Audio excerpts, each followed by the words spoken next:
पालिकेतील बदली कामगारांना कायम करण्याची ऑर्डर तातडीने काढावी अशी मागणी जोर धरू लागली आहे। सोलापूर महानगरपालिकेकडील रोजंदारी आणि बदली कर्मचाऱ्यांना 1 मे कामगार दिनी कायम करावं अशी अपेक्षा कामगार वर्गातून व्यक्त केली जात आहे। आमदार देवेंद्र कोठे हे महापालिकेतील रोजंदारी आणि बदली कर्मचाऱ्यांना कायम करण्याबाबत त्यांनी अधिवेशनात सविस्तर मागणी केली।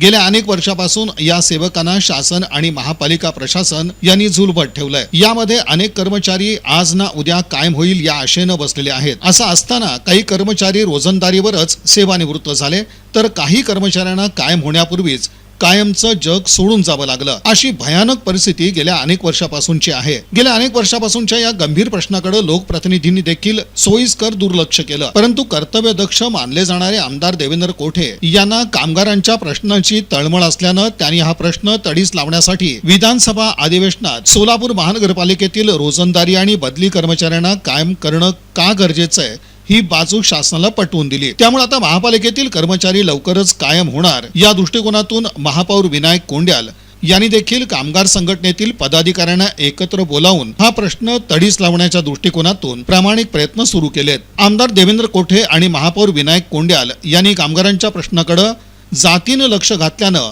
येत्या 1 मे कामगार दिनी या कामगारांची कायम ऑर्डर निघाल्यास खऱ्या अर्थानं कामगार दिन साजरा केल्याचं समाधान मिळेल अशी भावना कामगार वर्गातून व्यक्त होते।